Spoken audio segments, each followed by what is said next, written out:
Assalamualaikum warahmatullahi wabarakatuh. Selamat sore, selamat menyaksikan acara spesial kita hari ini dalam acara Jumpa Tengah. Berjumpa bersama saya, pemimpin redaksi harian Tribun Medan dan tribunmedan.com, Iin Solihin, dengan tamu spesial di Jumpa Tengah hari ini. Beliau adalah Ketua DPD PDI Perjuangan Sumatera Utara, Bang Rapidin Simbolon, sekaligus wakil rakyat yang sudah terpilih kemarin pada pemilu legislatif. Beliau akan menjadi anggota DPR RI dari Dapil Sumatera Utara. Dua. Bang Rapidin, bagaimana kabar hari ini? Baik, Bang. Baik ya, Bang. Ini Tribuners, saya suatu kehormatan untuk Tribun Medan. Bang Rapidin ini sedang ditunggu-tunggu suaranya untuk berbicara terkait momentum pilkada mendatang. Nanti saya akan berbincang-bincang dengan Bang Rapidin sejauh mana kemudian PDI Perjuangan Sumatera Utara akan menentukan sikap pada pilkada di Sumatera Utara, baik pilkada provinsi, pilkada kabupaten, kota di Sumatera Utara. Bang Rapidin, kemarin proses panjang kita, Bang, ya. Ada pilpres, ada pileg yang kemudian rasa-rasanya teman-teman PDIP habis-habisan di sana berjuang untuk kemudian menempatkan legislator-legislator di DPRD kabupaten kota, DPRD provinsi, dan di Senayan sana. Sebelum itu saya ucapkan selamat, Bang, sudah terpilih menjadi legislator. Tentu masyarakat punya harapan besar sama Bang Rapidin nanti ketika duduk di kursi rakyat di Senayan sana. Terima kasih. Mungkin Bang Rapidin bisa di flashback, Bang, kemarin bagaimana kemudian proses di Pilpres dan di Pileg PDIP Perjuangan bahu-membahu dengan seluruh kader, Bang. Baik, Bang In. Assalamualaikum warahmatullahi wabarakatuh. Selamat sore untuk Tribuners, para pemirsa Tribun dimanapun berada. Saya sekali lagi mengucapkan terima kasih sudah bisa saya hadir di studio Tribun ini untuk bincang-bincang tentang politik Sumatera Utara. Acaranya Jumpa Tengah, Bang. Jumpa Tengah. Baik, Bang In, kalau soal mengenai pemilihan legislatif kemarin, ya semuanya berjalan dengan baik. Untuk legislatif tentunya, ya kalau untuk Pilpres ya biasalah, masih sangat jauh dari apa yang kita harapkan. Ya. Kalau pemilihan legislatif, PDI Perjuangan ini di tengah gempuran yang luar biasa, ya, untuk pemilihan legislatif di tingkat kabupaten kota, kita menambah 17 kursi, Bang. 17 kursi? Iya, dari seluruh kabupaten kota yang ada di Sumatera Utara. Ada kenaikannya signifikan, ada juga kabupaten kota penurunannya signifikan. Oke. Nah, tapi secara kumulatif bahwa untuk kabupaten kota kita menambah kursi 17 kursi tambahan dibanding periode sebelumnya, dibanding periode 2019. Oke. Jadi kalau 2019 kita 165 kursi, ya tambah 17 lah. Oke. Berarti 182. Ya. Baik. Nah, kalau untuk DPRD tingkat provinsi, kita menambah 2 kursi. Yang tadinya 19 di tahun 2019 dan di tahun 2024 ini kita menambah 2 kursi. Itu jadi 21 kursi kita hari 21 ini. Kursi. Itu di Dapil Sumut 9. Itu dapilnya istri saya. Oke, siap. Jadi kita di sana ada 3 kursi. Dan kakak terpilih. Okay. Alhamdulillah, Bang. Selamat lagi, Bang. 2 kali selamat ini. Jadi hari ini di 2024 PDIP punya 21 kursi di legislatif. Iya, kita kita kalah 1 kursi dengan Golkar. Oke. Nah, memang prediksi saya dulu bahwa kita ini akan juara lagi, cuman ya Satu kursi wakil ketua sudah dapat lah kita, Bang. Dan yang paling penting ada tiket. Ya. Untuk Pilkada Sumatera Utara. Ya, kita bisa berlayar sendiri, Bang. Bisa berlayar sendiri. Ya. Jadi ya kebetulan di dapil saya Sumut 2. Untuk DPR RI-nya 2 tetap dari tahun 2019. Oke. Kemudian Sumut 1 yaitu Kota Medan ya, dengan Deli Serdang Bedagai dan Tebing Tinggi. Itu dapat 2 kursi tetap dari tahun 2019. Tidak meningkat, tidak menurun. Oke. Cuman di Sumut 3 kita yang tadinya 3 kursi ada tambahan berkurang 1. Oh, di Sumut 3 yang kita berkurang 1. Ya, itu Simalungun, Pematang Siantar, Langkat, Binjai. Ada 10 kabupaten kota. Siap. Berarti itu tentu ada penambahan dan ada pengurangan. Tentu yang berkurang, Abang punya apa ya? Evaluasi dong. Kenapa kemudian kita bisa nambah di tempat yang lain, kemudian berkurang di tempat yang tadinya kita punya 3 kursi. Tentu kan ada evaluasi lah, Bang, ya, ke depan. Iya.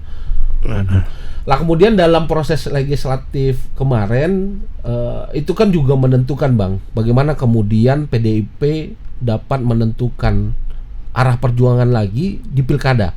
Iya.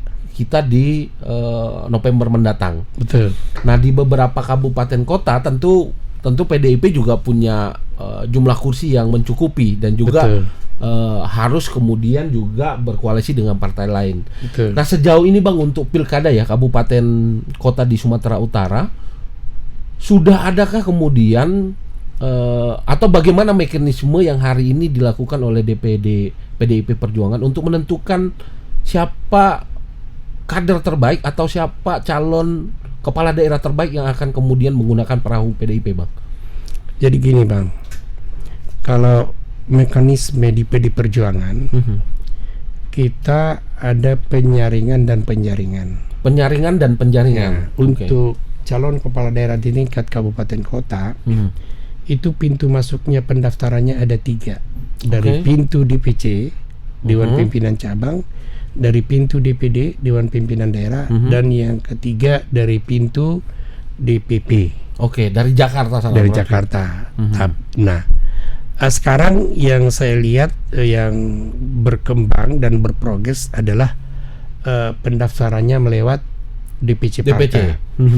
Jadi DPC partai semuanya 33 kabupaten kota sudah kita rampungkan untuk penjaringannya di tingkat DPD, yaitu 33 kabupaten kota. Sudah kita wawancara, sudah kita verifikasi semua, sudah kita investigasi kemampuan dan kesanggupan dari sisi elektoral dan kepemimpinan, leadershipnya.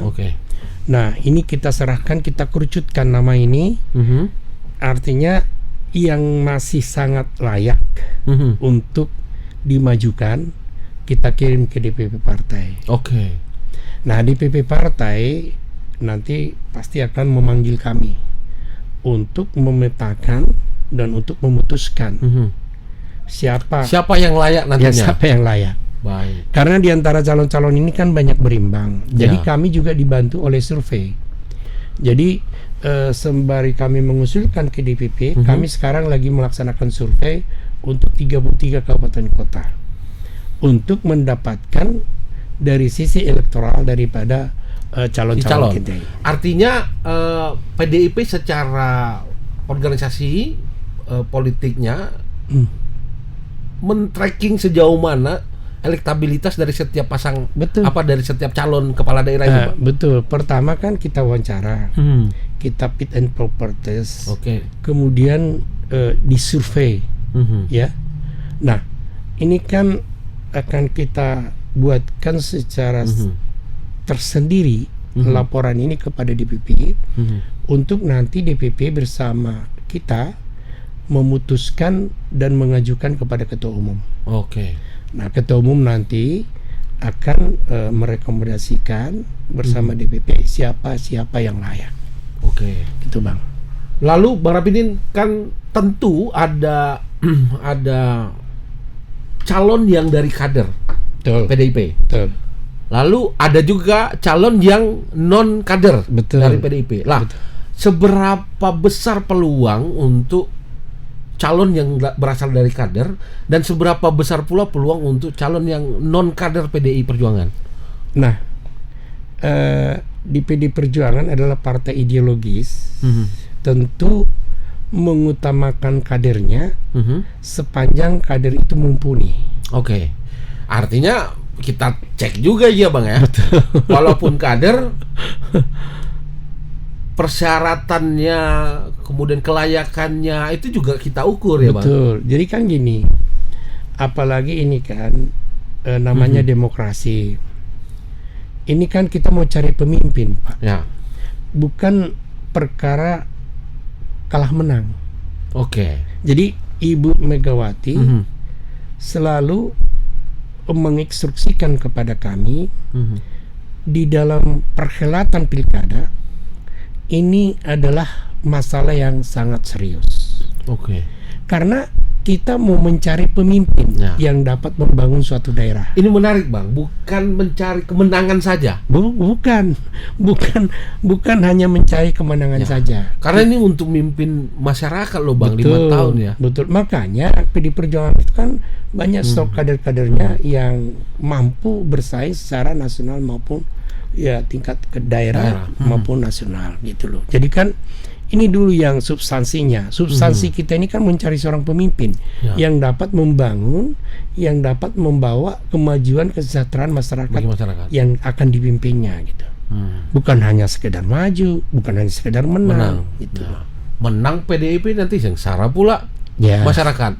Masyarakat betul. Artinya memang kita pilih calon-calon yang mampu untuk kemudian mengayomi semua masyarakat. Betul. Beruntung kalau dia kader PDIP kan begitu. Iya, itu. Jadi kan ini seperti kami Bang, kader kami sekarang ini yang sudah mendapat surat tugas yang sudah kami anggap mumpuni dan artinya, sudah berhasil di periode pertama. Oke, artinya dari 33 kabupaten kota ini ada tiket golden ticket lah gitu kira-kira yang diberikan kepada kader yang udah enggak dipertanyakan lagi Bang kemampuannya. Sudah teruji gitu deh. Iya, betul. Itu di mana saja sudah kita berikan itu Bang? Nah, yang pertama adalah Serdang Bedagai. Serdang Bedagai ada Pak Wiwi di sana. Pak Dharma Wijaya. Okay. Kemudian dari Nias. Yatulugulu. Oke. Beliau itu adalah Bupati Nias satu periode sudah berjalan dan dia berhasil. Oke. Kemudian ada Bupati Batubara. Bapak Jahir. Pak Jahir sudah dapat golden ticket ini ya. Oke. Dan dia memang elektabilitasnya tinggi dan kemampuan leadershipnya juga tidak diragukan lagi. Sudah 3 Bang. Baru yang keempat adalah Toba, Bupati Toba dan wakilnya. Poltaksitorus dan Tony Simanjuntak. Oh, itu PDIP akan sepaket lagi tuh. Itu. Kita akan satukan lagi mereka. Dan sudah ada surat dari DPP. Sudah. Namanya surat penugasan. Oke. Dan biasanya surat penugasan ini dalam waktu tidak terlalu lama lagi, kalau memang ini berjalan dengan baik semua, maka akan keluar surat rekomendasi. Oh, akan berakhir di surat rekomendasi. Itu yang kemudian digunakan untuk ke KPU ya Bang? Betul. Oh, oke. Berarti ada 4 dari 33 yang hari ini sudah. Betul. Lah Bang, pertanyaan kita hari ini, bagaimana dengan Kota Medan? Nah, bagaimana PDIP dengan Kota Medan Bang? Sudah, kan kemarin sudah ada juga fit and proper test lah ya Bang ya. Ada berapa banyak yang kemudian mendaftar segala macam.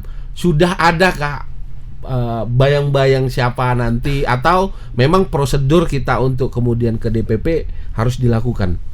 Nah, sama seperti kabupaten lainnya. Jadi walaupun Medan sebagai miniatur daripada Provinsi Sumatera Utara, kita tetap memperlakukan sama di dalam prosesnya. Nah, Medan ini kan banyak yang mendaftar ke kita, ya. Termasuk kader Bang? Termasuk kader. Ya.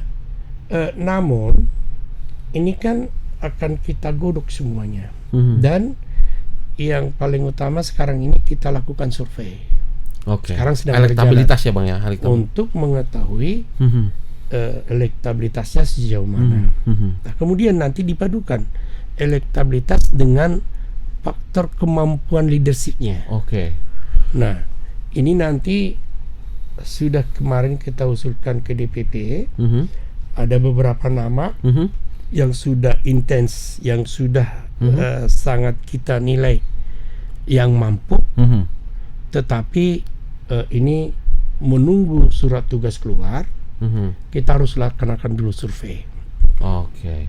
Ya. Dan tidak boleh kita sebut ya Tribuners. Nanti Lah kalau kader sendiri Bang di Kota Medan siapa yang kemudian sudah mendaftar? ada Pak Rudi Hermanto, Ada Rudi Hermanto. kader. Mhm. Saya nggak ingat lagi yang lain-lainnya Oke. banyak sih. Karena sejauh ini untuk di Medan sendiri sudah ada calon pasangan yang menunggu untuk fight kan gitu Bang. Sudah ada Nasdem mungkin yang sudah menetapkan Nasdem Iya. bersama Gerindra kalau saya tidak salah. Iya. Pak yang sudah kemudian menetapkan calonnya untuk Iya. tinggal menunggu PDIP ini main kita Iya, kan betul. gitu. Kita kan harus hati-hati Bang. Oke. Udah saya katakan tadi, apalagi di Kota Medan kan, sebagai miniatur Sumatera Utara, Ya. tentu kita akan lebih selektif lah. Mhm. Artinya harus mempunyai sisi kemenangan, Mhm. sisi kepemimpinan, Ya, ya semua tokoh yang benar-benar menjadi panutan nanti di tengah-tengah di tengah masyarakat. Betul. Mhm. Lalu Bang, kemarin tentu kan sudah ada calon legislatif yang kemudian terpilih baik di tingkat kabupaten kota maupun provinsi. Siap. Karena kita ngomong pilkada dulu Bang, kabupaten kota, ada nggak kemudian teman-teman kader kita yang kemudian sudah menang tapi mau main di pilkada saja lah lagi.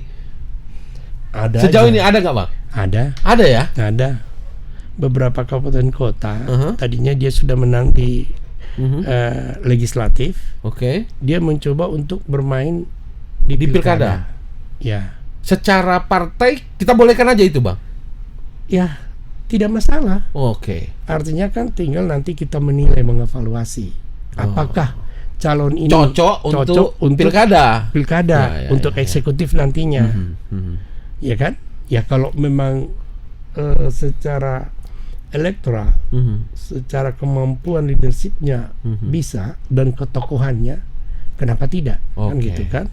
Toh yang menggantikan dia juga nanti Dari kader kita kan juga. gitu Bang ya. Betul. Ya, benar.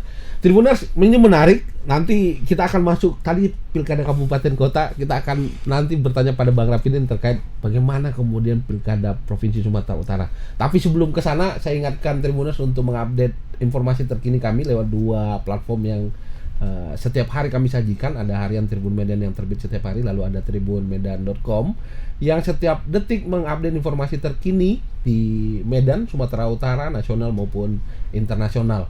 Dapatkan pula informasi terkini kami di ragam sosial media kami. Ada banyak informasi terkini yang bisa diakses, termasuk informasi-informasi tentang politik, mau di tingkat daerah maupun di tingkat nasional. Bang Rapidin, Siap. yang lebih hangat lagi adalah PDIP sampai hari ini belum menentukan siapa calon gubernur Sumatera Utara. Di lain pihak sudah terbentuk koalisi gemuk ini Bang. Wali Kota Medan Bobi Nasution sudah paling tidak didukung oleh 5 partai. Betul. Yang kemudian memastikan diri untuk kemudian berlaga di pilkada. PDIP di masa Bang Rapidin tadi ada 21 kursi. Betul. 21 kursi yang kemudian perahu PDIP bisa berlayar Sendiri. Apakah PDIP akan merapat ke Bobi Nasution? Ini pertanyaan yang sulit ini Bang. Sulit ya Bang? Tapi bagaimanapun saya sebagai ketua DPD akan saya jawab. Jadi terkait Sumatera Utara, tentu kita akan konsisten Oke. dan prinsip untuk membangun sebuah demokrasi yang berkualitas, demokrasi yang beradab, dan demokrasi yang beretika. Nah, sekarang ini kan, kenapa dulu dibuat undang-undang pilkada? Tentu ini kan untuk menumbuhkan dan mengembangkan demokrasi sampai ke akar rumput. Oke. Gitu loh. Jadi salah satunya itu kan PD Perjuangan yang memperjuangkan itu. Artinya di sini PD Perjuangan tidak akan mengkhianati apa yang diperjuangkannya. Nah, kalau misalnya Pak Bobi maju dengan koalisi gemuk atau dengan oligarki yang sering distilahkan seperti itu. Nah, kemudian PD Perjuangan akan merapat ke sana. Saya rasa hal yang tidak mungkin. Menurut saya.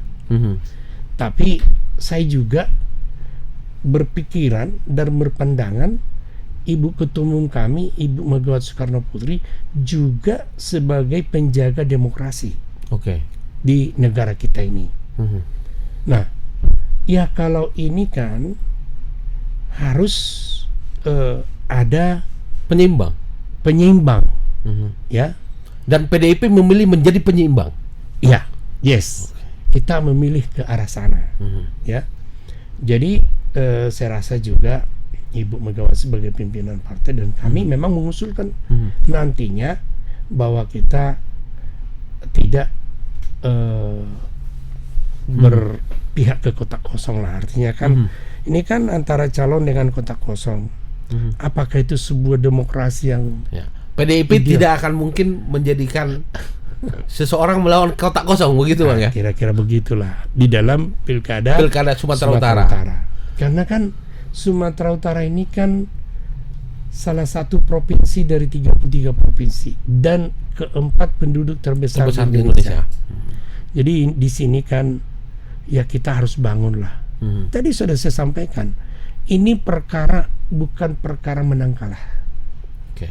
Kita akan mengedukasi masyarakat sampai ke akar rumput bahwa ini loh bentuk demokrasi kita. Ya, kalau demokrasi itu ya manusia berhadapan dengan manusia, bukan manusia lawan kotak kosong. Manusia dengan lawan kotak kosong. Artinya PDIP tidak akan mungkin masuk ke koalisi gemuk itu, Bang. Ya kalau kita sudah bisa berdiri sendiri nggak mungkin lah ke sana. Kita kan pemenang pemilu. Hat-trick 3 kali kan? Ya. Masa partai sebesar ini harus bergabung ke sana? Saya rasa nggak lah. Ibu juga akan memberikan kebijakan yang sangat profesional dan sangat mengayomi seluruh masyarakat. Dan mungkin itu juga harapan semua kader PDIP di Sumatera Utara. Ya pasti. Itu harapan kita, harapan kader, karena saya sudah berkeliling di 33 kabupaten kota. Mereka itu menginginkan untuk menumbuhkan demokrasi yang beretika, demokrasi yang berkualitas, demokrasi yang mengakomodir keinginan-keinginan akar rumput itu. Iya. Bang, kemudian kan proses kita untuk melakukan tadi memilih siapa calon yang kemudian layak untuk kemudian ditempatkan berlaga di Pilgub Sumatera Utara kan sedang berlangsung tadi, Bang. Betul. Memang ada intensitas yang kami lihat antara PDI Perjuangan dengan petahana Edi Rahmayadi. Lalu sejauh apa kemudian nama Edi Rahmayadi ini digodok oleh PDIP? Kan kita tahu, Bang, partai pengusung Edi Rahmayadi di 2019 nyaris tidak ada yang tersisa. Semuanya melompat. PKS masih. Oh, ada PKS. Iya. Sebenarnya itu pertanyaan saya berikutnya itu, Bang. Lah hari ini sejauh apa kemudian keseriusan PDIP kemudian mendalami sosok Edi Rahmayadi, Bang? Saya rasa biasa-biasa aja, wajar-wajar saja. Pak Edi Rahmayadi mendaftar ke kami.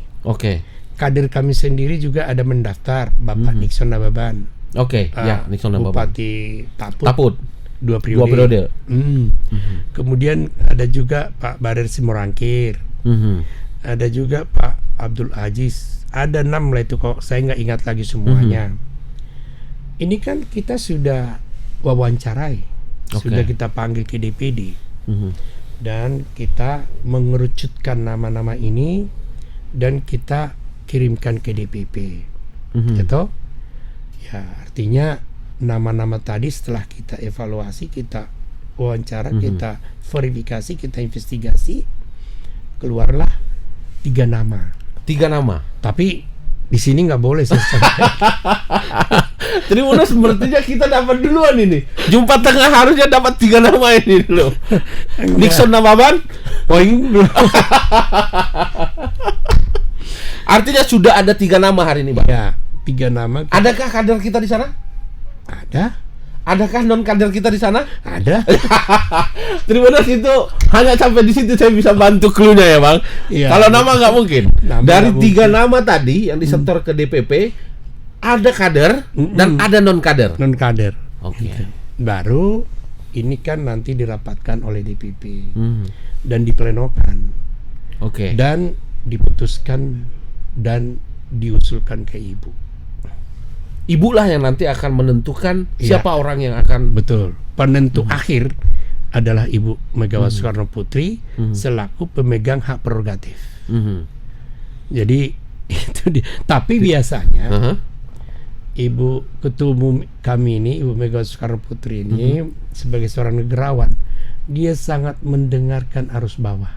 Oke. Dia sangat, ini kan dibangun penjaringan dan penjaringan ini. Dan Ibu Megawati pasti memantau itu, Bang. Iya, gitu ya. mulai dari akar rumput sampai ke semua itu terdokumentasi dengan baik. Oke. Ya, baik di tingkat DPC, baik di tingkat DPD, nanti diusulkan ke DPP, Barulah sampai di meja dirapatkan beliau. baru sampai kepada meja beliau, dan beliau juga nanti akan memimpin rapat memutuskan ini. Siapa-siapa. Itu memang mekanisme. Jadi ketat sekali, Bang. Di sini percayalah bahwa yang Tidak kaleng-kaleng lah tidak nanti ya, kaleng-kaleng. calonnya nanti, Bang. Karena ya. gini, Ibu selalu mengajarkan kepada kami di dalam perhelatan sebuah pemilu, kita adalah sesungguhnya mencari pemimpin, Oke. bukan hanya sekedar berkutat Memenangkan di menang dan kalah. Jadi mencari seorang pemimpin. Ada nilai di situ lah, Bang ya. Iya. Ada nilai luhur lah yang mungkin. Makanya kan gini, kalau hanya mencari menang dan kalah, disitulah masuknya pemodal-pemodal tadi itu. Ya. Dan itulah yang merusak demokrasi itu. Pemodal ini ya, Bang. Pemodal ini. Nah, sehingga terlupakan di sini kan syarat dengan banyak kepentingan. Ya. Dengan pemodal-pemodal yang akan memodali para calonnya atau bohir-bohirnya ini, inilah nanti yang menitipkan pesan sana pesan sini. Setelah kandidatnya menang nanti. Nah, ada beban yang luar biasa. ada nanti. beban yang luar biasa sehingga melupakan akar rumput tadi. Nah, inilah sebenarnya yang terus di driver atau diarahkan oleh Ibu Ketua Umum kami untuk mencari pemimpin yang berkualitas itu. Ada 3 nama Tribuners yang sudah disiapkan dan sudah disetor ke DPP. Di antaranya ada kader PDI Perjuangan dan kemudian ada non kader PDI Perjuangan. Siapa? Nanti di akhir kita tanya lagi sama Bang Rapidin. Bang, kemudian 2 hari ini saya lihat PDI Perjuangan dan PKS agak mesra ini, Bang. Apa komunikasi yang sudah kemudian dilakukan di tingkat DPD? Karena kemarin Tribuners Presiden PKS sempat mengeluarkan statement, Bang. Walaupun akhirnya diklarifikasi ulang. Siap. Awalnya ada pernyataan yang mendukung Bobi Nasution untuk kemudian berlaga di Pilgub Sumut. Yeah. Walaupun akhirnya kemudian diklarifikasi bahwa PKS belum memberikan dukungan. Apakah PDI Perjuangan dan PKS hari ini sedang membangun komunikasi untuk menuju ke koalisi di Pilgub Sumatera Utara, Bang? Ini yang salah pandangan sebagian masyarakat. Nggak pernah PDI Perjuangan dengan PKS itu berseteru. tidak pernah PD Perjuangan dengan PKS itu Nggak ada masalah. nggak ada masalah. Terus terang, mereka PKS tanggal 13 Mei 2024 pernah datang bersilaturahmi kepada kami. Juga tahun-tahun sebelumnya waktu zaman Covid, mereka bersilaturahmi. Baru kemarin itu tanggal 24 Mei, tanggal 13 Mei 2024 mereka juga mengadakan silaturahmi kepada kami. Jadi saya bilang sama sekretaris, itu dijadwal lagi dong kunjungan balasan. Ya, kunjungan balasan. Itulah yang terjadi kemarin karena sibuk-sibuk kemarin pileg itu kan.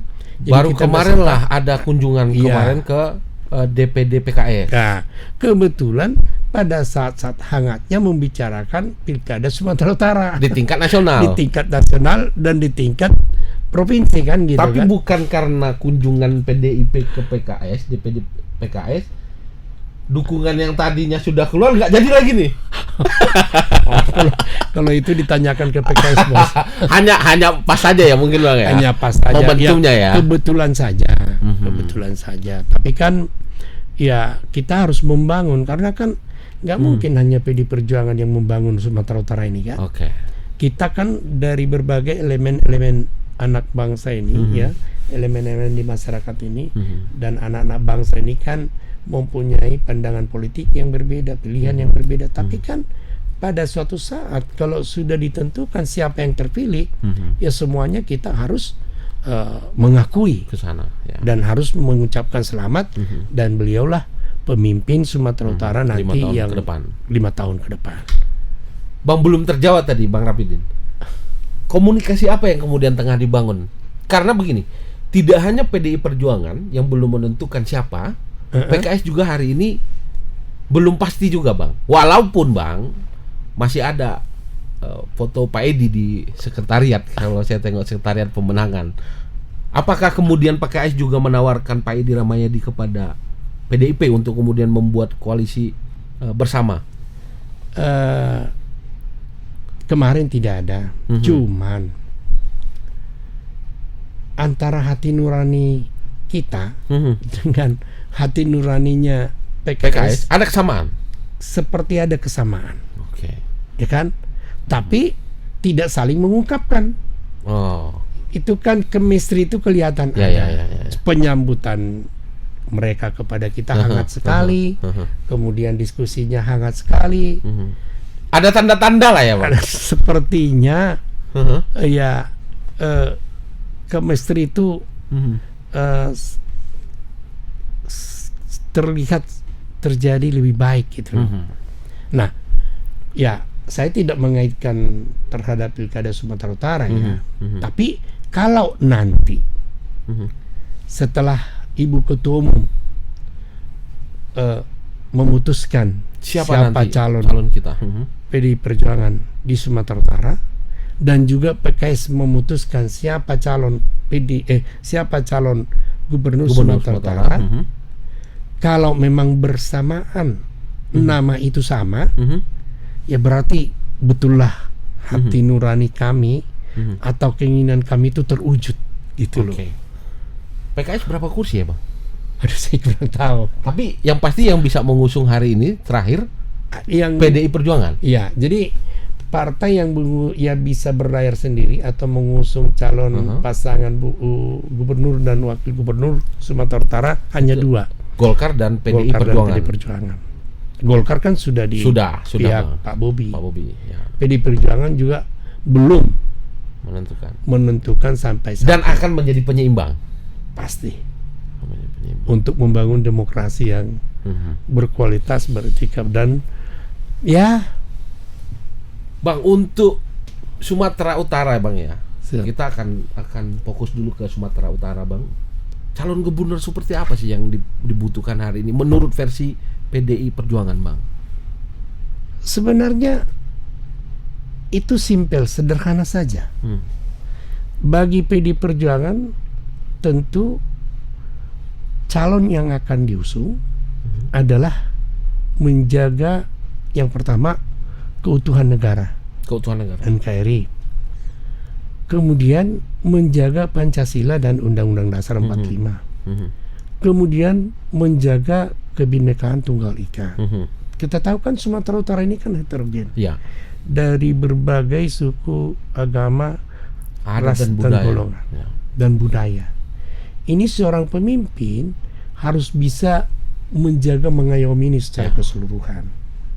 Nah kemudian dari PD Perjuangan akan menilai sejauh manakah track record atau pengalaman yang Sudah dilakukan. Dan ini menjadi salah satu penilaian dari PD Perjuangan. Nah kemudian yang ketiga, apakah dia pernah terlibat dengan korupsi? Ini juga menjadi dan kemudian dari berbagai hal tentang kepemimpinan itu juga harus menjadi substansi daripada penilaian untuk mencalonkan seorang kepala daerah. Dan nanti juga Bang, setelah mereka dipilih, sudah diputuskan untuk berlaga, maka sebelum berlaga dia akan dididik dulu di sekolah partai. Oh, artinya nanti momentum setelah semua pasangan calon dapat akan ada proses pendidikan Iya, di PDI Perjuangan. pendidikan di PD Perjuangan di sekolah partai. Jadi nanti ada beberapa hari nanti di sana digembleng untuk memberikan edukasi politik dan bagaimana dengan sejarah perjuangan bangsa ini. Kan sebenarnya kan PD Perjuangan patron atau panutan yang menjadi role model ya seperti kepemimpinan Bung Karno. Oke. Ya kan? Jadi Ada nilai-nilai itulah yang mereka harus betul, pegang dulu dalam harus pegang. sebelum nanti begitu menang, maka nilai-nilai itu yang kemudian harus mereka jalankan. Iya. Jadi seperti konsep pemikiran Bung Karno Trisakti dan pemikiran-pemikiran kebangsaan beliau. Nah, bagaimana dulu program-program beliau waktu dia memajukan bangsa dan negara ini. Ini menjadi suatu role model yang bisa nanti ditransformasikan kepada calon-calon pemimpin yang akan datang. Tadi ada beberapa poin penting Bang, bahwa kemudian PDIP hari ini secara DPD sudah mengambil langkah lah bahwa demokrasi harus tetap dijaga. Menjaga demokrasi dengan melaksanakan pilkada secara baik dan benar. Betul. Harus ada minimal 2 pasangan calon yang berlaga. Betul. Kalau kita lihat kan memang arah-arahnya mungkin akan 2 pasangan calon Bang. Head to head lah ini. Head to head ini. Tinggal PDIP dan PKS yang belum kemudian menentukan. PDIP punya golden ticket untuk kemudian mengusung dan berlayar sendiri. Betul. Untuk calonnya. Lalu ada poin tadi bahwa calon kepala daerah tadi bukan soal menang atau kalah, tapi bagaimana dia punya visi dan misi ke depan, bagaimana leadershipnya kemudian untuk kemudian memimpin masyarakat nanti ke. Betul. Apakah kemudian ke depan Bang, PDI Perjuangan di DPD kita akan kemudian mengambil calon dari luar? Nah ini yang kemudian juga banyak pertanyaan dari masyarakat. Kemarin isunya Ahok mau dibawa ke sini. Ya. Lalu ada lagi beberapa orang yang disebut-sebut mau dibawa ke sini. Ya. Kalau Abang melihat isu ini bagaimana? Jadi gini, Bang. Kita ini kan dalam konsep bernegara, NKRI. Dari manapun pemimpin yang akan mau kita dudukkan di suatu daerah, tentu kita harus pelajari dulu. Oke. Jadi kalau misalnya Ahok mau ke sini, Ahok itu kan sudah terbukti dan sudah teruji di DKI. Ya. Nah, soal ini diwacanakan sah-sah saja. Oke. Diwacanakan apakah konstituen, apakah masyarakat menerima atau tidak. Ini kan wacana ini perlu. Ya. Untuk melihat bagaimana Respon tanggapan masyarakat. Demikian juga dengan calon-calon yang lain. Jadi kan ya ini nanti kan pada saat yang tepat pasti PD Perjuangan akan mengumumkan siapa calon. Paling tiga ada 3 nama tadi, Bang. Ada 3 nama tadi. Dan itu dijaring mulai dari tingkat DPC. Iya, mulai dari bukan. Itu kan kalau gubernur tingkat DPD. Iya. Berarti ini murni orang lokal. Ya kan tadi saya bilang pintunya ada 2 DPD. Dari kami DPD ada 3. Ada 3. Nggak tahu di DPP belum tahu ya, Bang, ya. Karena biasanya secara hierarki organisasi kamilah yang melaporkan, yang kami jaring dan yang kami saring dari tingkat DPD. Kalau DPP punya pandangan lain juga boleh. Boleh, gitu, Bang. karena di sana kan ada juga yang mendaftar, tapi kan belum tentu itu dikasih tahu ke kami. Nanti ibu ketum lah, Bu Megawati lah yang kemudian memutuskan. Iya, betul. Hasil penjaringan DPD Iya. atau hasil penjaringan dari DPP. Yang akan kemudian diberikan surat golden ticket. Golden ticket tadi, Bang. Kan Bang Iin kan senang kalau ini kan harus ada. Rasanya ya pilkada harusnya pemilihan kepala daerah harus memilih kan, Bang? Iya. Rasanya kalau memilih itu kan harus ada lebih dari 1. Betul. Kalau 1 kan bukan milih namanya, Bang. Jadi kalau ini misalnya sudah ada 2 pilihan atau 3 pilihan, berarti ini kan demokrasinya berjalan. Ya, pilar demokrasi adalah media, seperti Tribun, yang lainnya. Kalau misalnya calonnya hanya melawan kotak kosong, ya kalian tidur aja lah nanti. Apalagi yang mau diberitakan, kan gitu kan? Apalagi yang mau diberitakan. Gak mungkin kami ke kotak kosong. Gak mungkin. Wawancara kotak kosong gimana caranya kita? Iya, betul. Jadi kan itulah makanya demokrasi itu harus ditumbuh kembangkan. Demokrasi itu harus bisa mengedukasi masyarakat. Demokrasi itu harus bisa bergerak sampai ke akar rumput. Siap. Bang, lalu bagaimana kemudian persiapan kita DPD sendiri? Ini peran besar lagi di pundak Abang ini, beban lagi nih. Walaupun secara pribadi Abang sudah mengukir prestasi lah dengan kemudian menempatkan diri Abang di Senayan. Lalu ada beban di pilkada nanti, Bang. Iya. Lalu bagaimana persiapan konsolidasi yang dilakukan di teman-teman DPC maupun sampai di tingkat DPD, Bang, menghadapi pilkada kita ke depan ini? Nah, sekarang ini kan untuk tingkat kabupaten kota lah.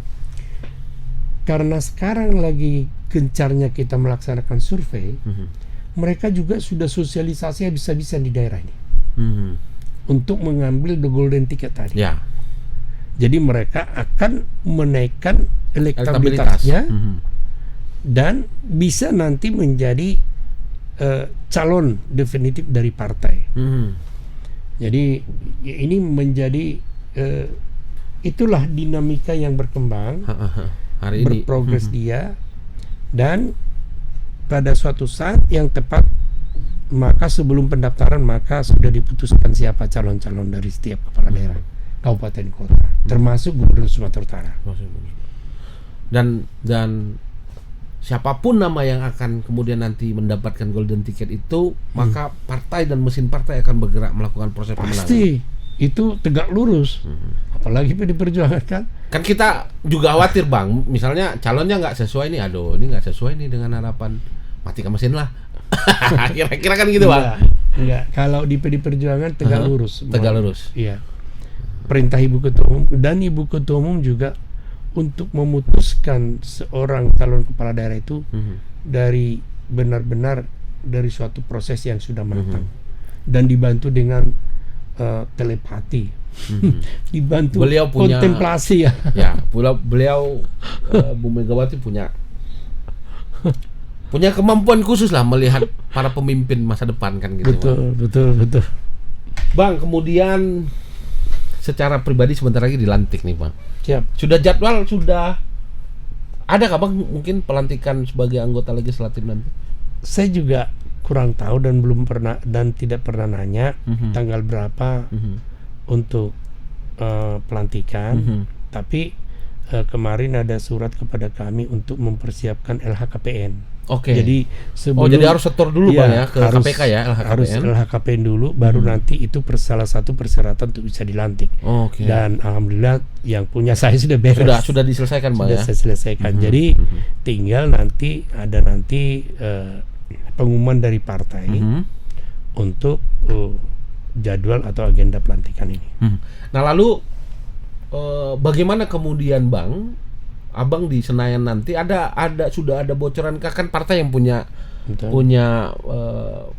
keputusan untuk menetapkan Abang kemana, di mana gitu. Sudah adakah ke arah sana? Kan tentu masyarakat Sumatera Utara berharap Bang Rapidin bisa menempati posisi strategis agar kemudian ada juga dana pembangunan yang mungkin nanti bisa juga terserap ke Sumatera Utara gitu Bang. Nah, wajar saja kalau kita sebagai calon yang akan didudukan, wajar kita kayak di sini. Itu hal yang wajar. Bukan hanya pribadi saya, yang lain juga seperti itu. Tetapi partai ini kan punya aturan, ya kan, punya mekanisme tersendiri, dan itu kembali lagi kepada Ibu Ketua Umum yang menentukan siapa-siapa di komisi ini siapa, di komisi ini siapa. Itu wewenang Ibu Ketua Umum, ya, wewenang partai lah, ya, yang dipimpin langsung oleh Ibu Ketua Umum. Nah, ya kita kan tidak mau mengungkapkan itu karena mekanismenya sudah ada. Ya, artinya teman-teman hari ini yang terpilih siap laksanakan gitu Bang. Ya, tegak lurus. Apa perintah dari Ketua Umum kita nanti. Perintah dari partai yang dipimpin oleh Ibu Ketua Umum, gitu. Lah Bang, mungkin secara pribadi banyak kemarin visi dan misi yang Abang sampaikan kepada masyarakat kita khususnya di Dapil Sumut 2. Siap. Lalu, ketika nanti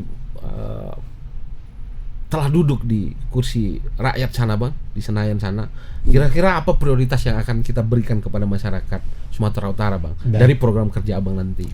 Jadi saya sudah menjalani 19 kabupaten kota yang merupakan dapil saya. 19 kabupaten kota. Ya. Pada umumnya yang saya lihat kehidupan di tengah-tengah masyarakat adalah permasalahan yang paling banyak adalah masalah pertanian. Nah, kemudian juga masalah nelayan. Ya. Okay. Nah, ini yang saya lihat perlu para petani-petani kita ini, perlu para masyarakat ini yang hidupnya sebagian besar dari para petani ini benar-benar menjadi fokus daripada pemerintah. Karena bagaimanapun ya pertanian ini bagaimana menyediakan kebutuhan pangan dan sebagainya kan. Inilah yang perlu benar-benar menjadi tugas berat dan konsentrasi daripada pemerintah. Karena secara nasional ketahanan pangan menjadi isu strategis hari ini ya Bang. Betul. Ada La Nina, ada segala macam yang kemudian mengancam stok pangan kita. Dan pemerintah juga harus hati-hati mengkonversi lahan pertanian menjadi lahan untuk pembangunan lainnya gitu. Ini yang harus dijaga betul. Jadi harus dijaga konversi dari lahan-lahan pertanian, jangan sampai banyakkan bergeser ke lahan-lahan usaha lainnya. Ini yang harus ada yang justru kita pertahankan, justru malah ditambah Bang ya, bukan kemudian dialih fungsikan menjadi properti atau apapun. Mestinya harus ditambah. Dan tentu dengan cara yang baik menambahnya Bang. Nanti hutannya dibuka, padinya nggak ditanam, itu yang sudah hilang kan gitu Bang. Betul. Dan apa komitmen lah untuk itu ya Bang. Pasti. Ada banyak lahan pertanian kita yang kemudian nanti mau ditanam beras, besok kita lihat jadi sawit dia kan gitu Bang. Betul. Jadi jangan gini, pemerintah kalau menurut saran saya jangan buru-buru membuka lahan pertanian terus mengorbankan hutan. Padahal masih banyak lahan pertanian tidur yang tidak tergarap dengan baik. Ini dulu diinventarisasi semua. Diinventarisasi semua, dipetakan, baru kalau kurang dibantulah para petani ini. Rasa-rasanya memaksimalkan lahan pertanian yang ada aja juga belum maksimal. Betul. Jadi ini sejalan kan pertanian dengan peternakan. Ini yang perlu ditingkatkan oleh pemerintah karena fokus kita kan negara agraria. Ya. Jadi kita ini bukan negara industri, ya. Mestinya itu yang kita perkuat. Betul, ya, agraria yang didukung oleh teknologi pertanian. Oke. Ya. Itu. Lalu Bang, kemudian untuk penempatan DPRD kabupaten kota kan dan provinsi kan tentu Abang punya hak prerogatif mungkin bersama. Enggak ada Bang ya. Enggak ada. Jadi tetap harus berkomunikasi dengan DPP. Koordinasi dengan DPP untuk menentukan nanti pimpinan DPRD di tingkat kabupaten kota dan provinsi. Iya, provinsi. Tribuners, ini banyak sekali pertanyaan yang mau saya jawab sama berikan kepada Bang Rampidin ini. Cuma memang terbatas, belum bisa belak-belakan kita. Tapi cukup puas kami bahwa ada 3 calon yang hari ini sedang digodok serius oleh PDI Perjuangan. Lalu kemudian PDI Perjuangan juga tadi Bang Rampidin bilang Tribuners untuk tetap menjadi penyeimbang, tetap menjaga demokrasi untuk di Sumatera Utara ini. Siap. Bang Rampidin, sebelum menutup jumpa tengah kita hari ini, kita berharap ada jumpa tengah berikutnya. Dan di situ Bang Rampidin sudah bisa menyampaikan siapa calon yang akan kita tawarkan kepada masyarakat. Siap. Pasti Tribuners menunggu itu. Masyarakat akar rumput menunggu itu. Bang Rampidin, sebelum kita menutup jumpa tengah hari ini, tentu ada hal yang ingin Bang Rampidin sampaikan kepada para kader kita, para masyarakat di akar rumput sana, tentang bagaimana kemudian upaya-upaya yang sedang dilakukan oleh PDI Perjuangan Sumatera Utara untuk mencetak para pemimpin bangsa ke depan. Silakan Bang. Baik, terima kasih Pak In, dan juga terima kasih para Tribuners dimanapun berada. Saya mengucapkan terima kasih sudah menonton acara podcast ini. Dan pesan kami yang pertama, mari kita mencari pemimpin yang bisa membawa kemajuan dan kesejahteraan bagi masyarakat yang dipimpin oleh calon pemimpin yang akan kita pilih nanti. Hindarkanlah politik uang, karena itu akan lebih menyengsarakan masyarakat nantinya. Karena ini bukan hanya sekedar mencari menang kalah, tetapi kita mencari seorang pemimpin yang benar-benar dapat membawa suatu perubahan bagi suatu daerah yang dipimpinnya, perubahan ke arah yang lebih baik untuk bisa lebih makmur, lebih sejahtera masyarakat yang dipimpinnya. Itu harapan kami. Dan kepada kader-kader PDI Perjuangan, ya nanti setelah ditentukan siapa calon yang sudah ditentukan oleh Ibu Ketua Umum, ya kita mari gotong royong bahu-membahu untuk memenangkan calon yang sudah diusung oleh PDI Perjuangan. Kira-kira begitu Pak. Baik, Bang Rampidin, terima kasih sudah hadir langsung di studio Tribun Medan. Siap, makasih. Kita berharap ada jumpa tengah lain. Siap. Menjawab pertanyaan-pertanyaan yang belum tuntas tadi. Dan saya mengucapkan terima kasih kepada Tribun Network Medan. Baik. Yang sudah mengundang saya ke sini untuk bisa berdiskusi politik terkait Sumatera Utara. Tribuners, terima kasih sudah menyimak tayangan Jumpa Tengah edisi hari ini. Tetap semangat, tetap sehat, supaya kita bisa memilih pemimpin kita nanti di November mendatang untuk 5 tahun ke depan. Jangan lupa juga tetap mengupdate informasi melalui 2 platform kami, harian Tribun Medan yang terbit setiap hari dan tribunmedan.com. Terima kasih sekali lagi sudah menyimak tayangan Jumpa Tengah hari ini. Kita jumpa di lain waktu. Assalamualaikum warahmatullahi wabarakatuh. Horas Merdeka. Merdeka.